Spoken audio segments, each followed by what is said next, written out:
Hi guys, this is Zephyra. Welcome back to my channel. I know I'm making another video and it's been less than 24 hours. So I'm just making this video basically to summarize my day at work today. It's an article that I'm going to read to you from my LinkedIn webpage. And if you like my video, please subscribe at the bottom. And thank you to my subscribers that are already subscribed. Thank you so much for following me. I really do appreciate it. So again, the article is called Find Your Steel. It takes a steel goddamn stomach to work at a call center. I've worked at call centers for the last 10 years. And generally the customers are all the same. They're all frustrated. They say it in different ways, but in the end, the employee is left feeling that they can never measure up to the customer's expectations. Oh, great. Sorry. I'm sorry. I'm going there. I'm going back. Okay. The employee is asked to make the experience so wonderful that the customer will forget about the previous experience. But that's impossible. It'll never be wonderful for that customer again, because the customer only remembers the bad experiences and not the good ones. The same logic can be applied to a dog chasing his or her tail, or the true definition of insanity, where you do the same thing over and over again and expecting different results. And as an employee of a call center, you're trying every week to say, I'm sorry in different ways. As employees, why are we asked time and time again to apologize for experience that this employee has never been involved in? In our industry, it's called taking ownership. The real question is, how much ownership should an employee take?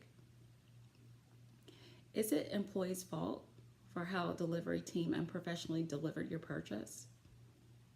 Is it the employee's fault that you waited 24 hours for a callback and never received a call? Is it the employee's fault that you waited 24 hours to purchase a dryer that was on sale and it was the last day of the sale and now you've missed out?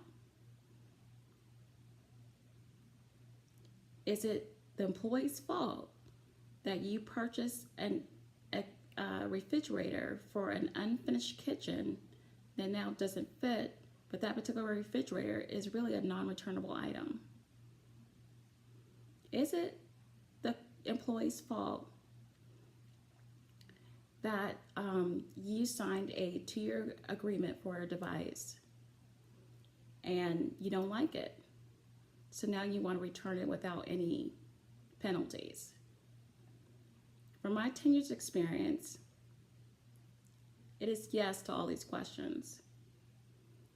The answer is true feedback from all the customers. Ironically, doesn't it take 2 people to make an agreement? There's the person that presents the product and the terms of the agreement, and there's a customer that accepts or rejects it.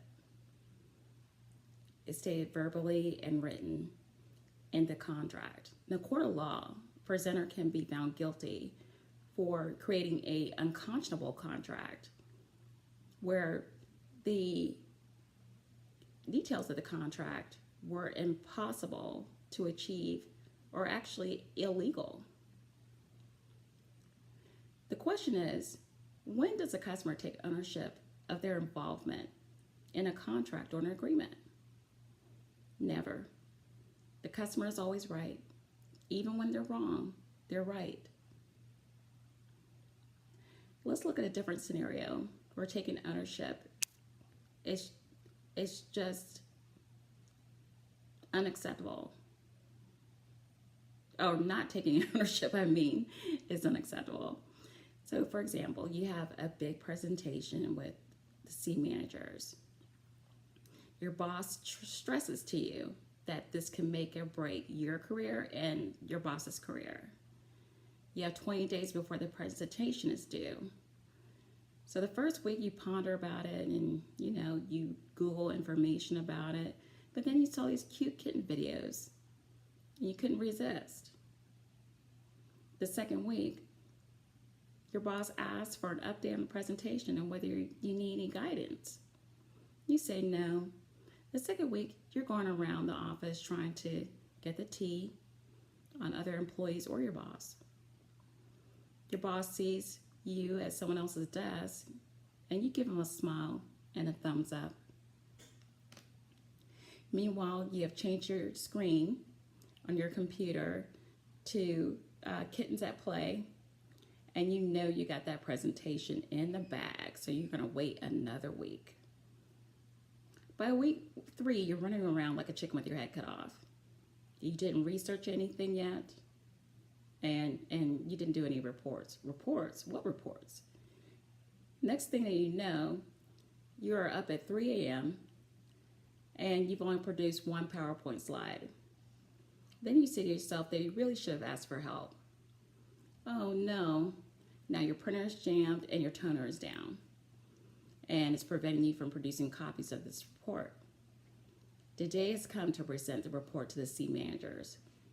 All you have is one slide that you perceive is enough to win the managers over. But to your surprise, your boss is calling you into his or her office. You're perplexed as to why he or she is so angry. You arrive at the office with a "I Love Kittens" t-shirt and you're and on and under your wrinkled suit that was stuffed at your desk that is covered with kitten paraphernalia now. You say to your boss, "Why are you so angry? I really worked hard in that report. And it's not my fault that the printer was down and my slide was upside down and it did have a kitten border. I mean, who doesn't love kittens?" You feel that you are a victim and your boss is shaking their head, wondering why you did not take ownership for your work or lack thereof. You firmly deny that you failed to provide the deliverables. Ironically, you still don't take ownership for your work. You're fired. You move on to another company where you follow the same pattern. What did you expect your boss to do? Give you a pass? Pat you on the back and say it's okay?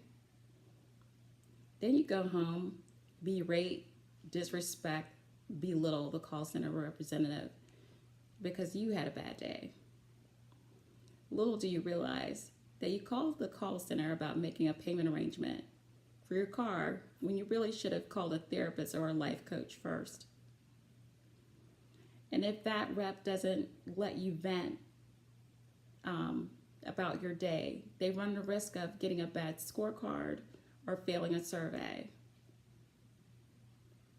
If you can rant like this to your boss, why is it okay to rant to a perfect stranger?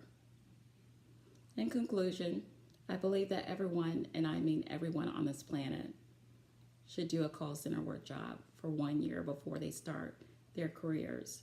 That way you learn great people skills and bedside manner. It's just a thought. And that's my article. So thank you for listening, and I hope you guys have a great day. Bye.